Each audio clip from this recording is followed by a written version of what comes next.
Hindi pedagogy top questions.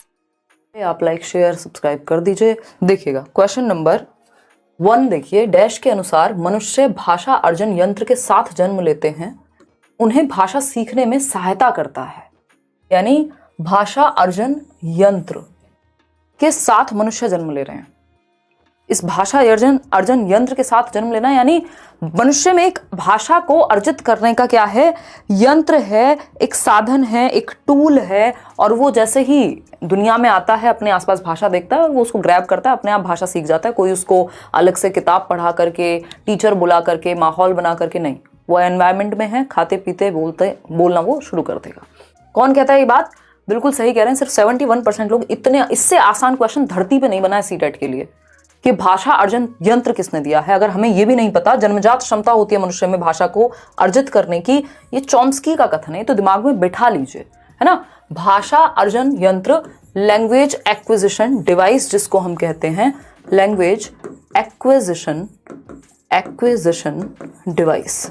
अगर हम इतने आसान क्वेश्चंस का भी सही उत्तर नहीं देंगे तो ऐसे कैसे चलेगा दीदी और भैयाओ, बताओ जरा। LAD चॉम्स्की कहते हैं मनुष्य में जन्मजात आंतरिक क्षमता के साथ मनुष्य जो है जन्म लेता है भाषा को एक्वायर करने के लिए। अर्जन और अधिगम दो अलग चीजें हैं। अधिगम होता है लर्निंग, जब आप एफर्ट करके बुक्स के थ्रू, टीचर्स के थ्रू, स्कूल जा करके आप सीख रहे हैं लैंग्वेज को, जैसे आप इंग्लिश सीखते हैं, तो वो भाषा अधिगम है, लर्निंग है। लेकिन भाषा अर्जन यानी अगर आपको माहौल मिल गया, आप भाषा को एक्वायर कर लेंगे।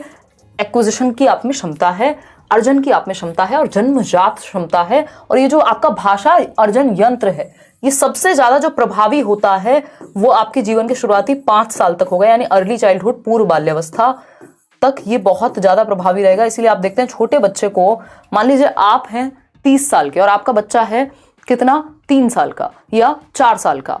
आप इंडिया में रहते थे, आप अमेरिका शिफ्ट हो गए। अगर आपको बहुत अच्छी, या किसी रिश्तेदार से मिलने चले गए, ठीक है, तो अगर आपको बहुत अच्छी अंग्रेजी नहीं भी आती है, आप 15 दिन वहां रह के आए, आपने देखा आपके बच्चे ने आपसे बेहतर अंग्रेजी बोलना सीख लिया। इतना ही क्यों? क्योंकि उसका जो ये LAD है, भाषा अर्जन यंत्र है, ये बहुत स्ट्रांग है, पूर्व बाल्यावस्था में बहुत तेजी से ग्रैब कर पाएगा। इसलिए क्रिटिकल पीरियड कहते हैं इसको, है ना, संवेदनशील पीरियड कहते हैं भाषा सीखने के लिए। दीपक शर्मा जी, ठीक है, Chomsky is the right answer. आगे बढ़ेंगे। निम्नलिखित में से कौन सा वाइगॉस्की के सामाजिक सांस्कृतिक सिद्धांत से संबंधित नहीं है? सामाजिक अंतःक्रिया। वाइगॉस्की को देखते ही 3 चीजें याद आनी चाहिए, SCL, society, culture, language. Society मतलब सामाजिक अंतःक्रिया, ये तो उन्होंने कहा है, उनकी थियोरी का नाम ही सामाजिक सांस्कृतिक सिद्धांत है, तो समाज और संस्कृति को महत्व देंगे। सहायता करना यानी स्कैफोल्डिंग, मचान, बिल्कुल सही है। समीपस्थ विकास का क्षेत्र, अब जिसकी CDP अच्छी है, क्या वो इसको आंख बंद करके नहीं सॉल्व कर देगा? बिल्कुल। लेकिन अभी लास्ट क्वेश्चन में इन्होंने पूछा था भाषा अर्जन का यंत्र, ये तो चॉम्स्की ने दिया है ना, बाबा चॉम्स्की दे करके गए हैं, ठीक। ये चॉम्स्की कह रहे हैं कि मनुष्य में एक भाषा अर्जन यंत्र है जिससे वो नेचुरली भाषा को एक्वायर कर लेगा। हमारे ब्रेन के 2 हेमिस्फेयर हैं, एक लेफ्ट हेमिस्फेयर है, एक राइट हेमिस्फेयर है। राइट हेमिस्फेयर हमारा क्रिएटिविटी से जुड़ा होता है। लैंग्वेज कहाँ होगी? लेफ्ट में पाई जाएगी। यानी LAD अगर कहीं दुनिया में एग्जिस्ट करता होगा तो वो लेफ्ट ब्रेन में एग्जिस्ट करता होगा, क्योंकि ये लॉजिक का ब्रेन है। मैथ, साइंस, लैंग्वेज आप लेफ्ट ब्रेन से सीखते हैं।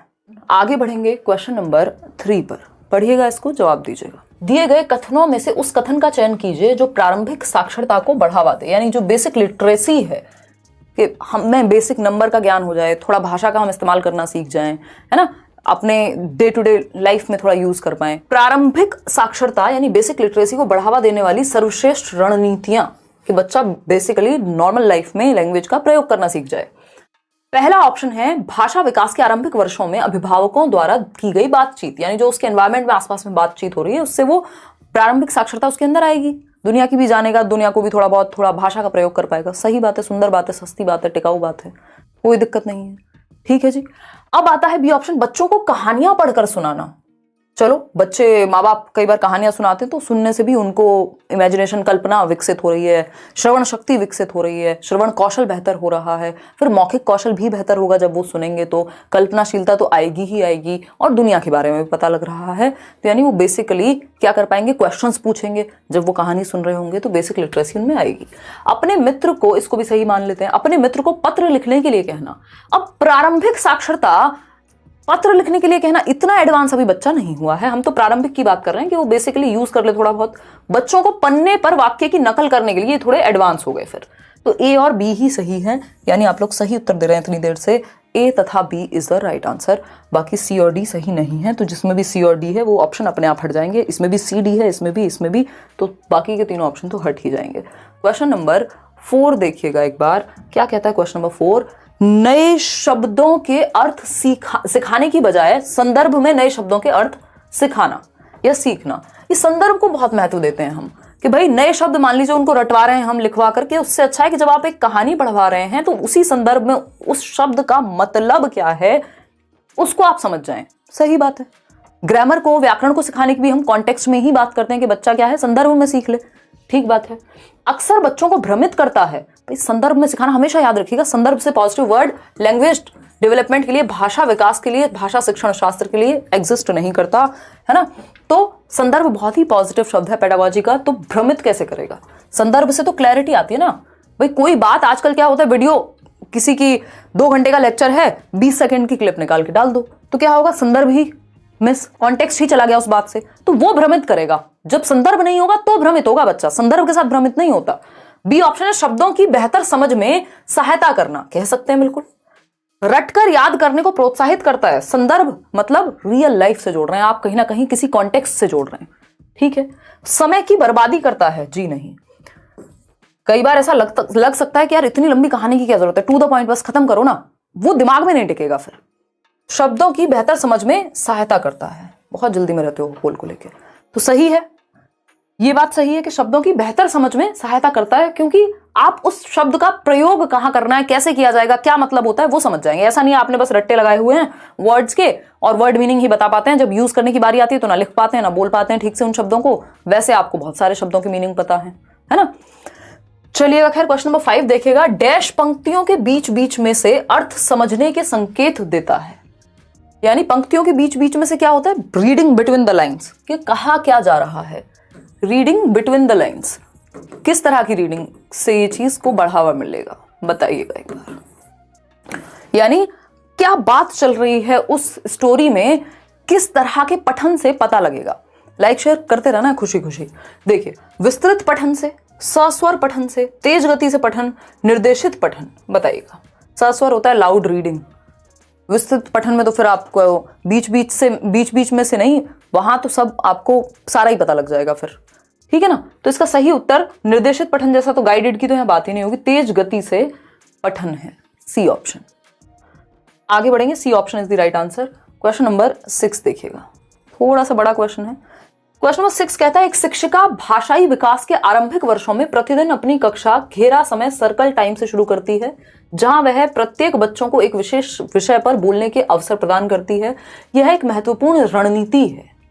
यानी भाषाई विकास के आरंभिक वर्षों में, यानी बच्चों ने जस्ट भाषा सीखना भी शुरू किया, ज्यादा वर्ष नहीं हुए, शुरुआती साल हैं जब वो भाषा को सीख रहे हैं, तो उनको शुरुआती कैसे होती है क्लास की, एक एक करके सब अपनी बात कह रहे हैं। कोई एक विषय दे दिया, अच्छा पॉल्यूशन पे बोलो, किसी और को कह दिया अच्छा अपने फेवरेट प्लांट के बारे में बताओ। तो बच्चे क्या कर रहे हैं, यहाँ अभिव्यक्त कर रहे हैं जो भी उनको उस विषय के बारे में पता है। बात तो सुंदर लग रही है, देखते हैं। पठन कौशल को विकसित करने के लिए महत्वपूर्ण है, पढ़ने की तो यहाँ बात ही नहीं हुई है। अक्षरों की पहचान के लिए पढ़ने की बात ही नहीं हुई है सरकार।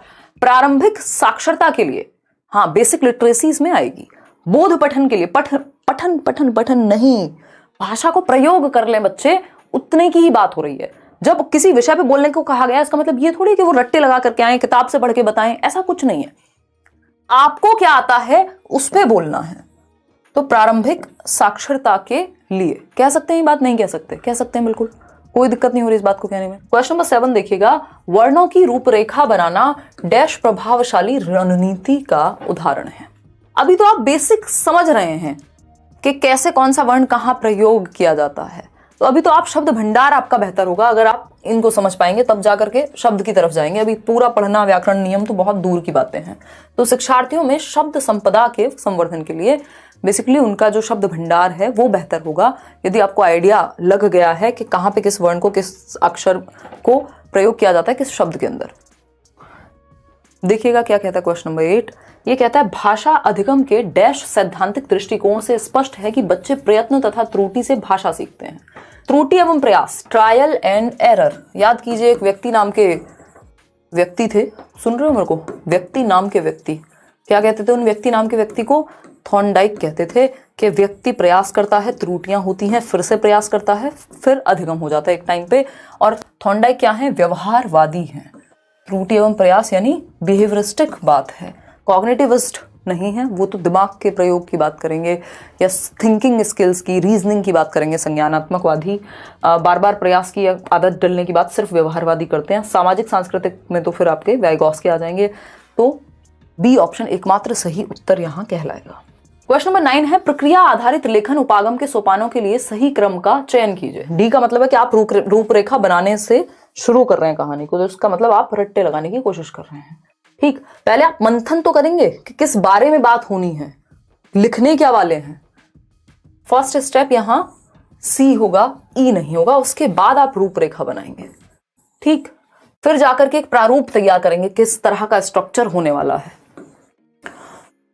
फिर जाकर के क्या करेंगे, अब जो भी आपने तैयार किया है एक, उसकी पुनरावृत्ति करेंगे, देखेंगे उसमें और क्या कर सकते हैं। फिर क्या करते हैं, फिर प्रूफ रीड करते हैं, और फिर लास्ट में जाकर के अंतिम स्वरूप देना कि फाइनली अब प्रूफ रीड हो चुके हैं, फाइनली ये है आपका फाइनल टच। A option. आगे बढ़ेंगे। ड्रिलिंग यानी दोहराव डैश की एक प्रमुख प्रविधि है, यानी टेक्निक है। ड्रिलिंग किसके अंदर आती है, यानी प्रैक्टिस आप इसको कह लीजिए या रेपिटेशन कह लीजिए, किसके अंदर आएगा। समग्र भाषा उपागम होता है होल लैंग्वेज लर्निंग, यानी आप लैंग्वेज को एक कंप्लीट वे में सीख रहे हैं। जैसे कि स्टोरी के माध्यम से जब आप सीखते हैं तो वो समग्र भाषा उपागम में आता है कि आप सुन भी रहे हैं, इमेजिन भी कर रहे हैं, बोलना भी सीख रहे हैं, बहुत कुछ सीख रहे हैं एक साथ। तो इसमें बार बार दोहराव की जरूरत नहीं होती, तो ये तो हट गया। संप्रेषणात्मक उपागम में सिर्फ आप कम्युनिकेट करते हैं, जरूरी नहीं बार बार आप रिपीट करें चीज़ों को। कम्युनिकेशनल जो टीचिंग लर्निंग है उसमें CLT जिसको कहते हैं कम्युनिकेटिव लैंग्वेज टीचिंग, तो उसमें आप बच्चों को संप्रेषण करने देते हैं, वो गलत बोल रहे हैं तो बोलने देते हैं। इसमें बार बार दोहराव की सेम बात को रिपीट करने की, ड्रिल का मतलब ये सेम बात रिपीट कर रहे हैं आप। व्याकरण अनुवाद विधि और खेल विधि, खेल विधि में भी बच्चा एक्टिव होगा। ये थोड़ा मैंने आपको वैसे भी कहा हुआ है, ड्रिल जहां मिले समझ जाओ कि थोड़ा बोरियत वाली बात है ना, बोरिंग बात है। ये बोरिंग बात व्याकरण अनुवाद विधि से जुड़ी हुई है कि जब आप ग्रामर ट्रांसलेशन करते हैं तो आप नियमों का बार बार आप क्या करते हैं, मान लीजिए ग्रामर का कोई रूल पढ़ा और इंग्लिश का रूल हिंदी में पढ़ रहे हैं, और फिर ऐसे ही नाउन पढ़ा तो उसके 50 फिर क्वेश्चन प्रैक्टिस करेंगे। तो ये ग्रामर ट्रांसलेशन में प्रयोग होता है। जो दोहराव है आपका सी ऑप्शन सही होगा यहाँ।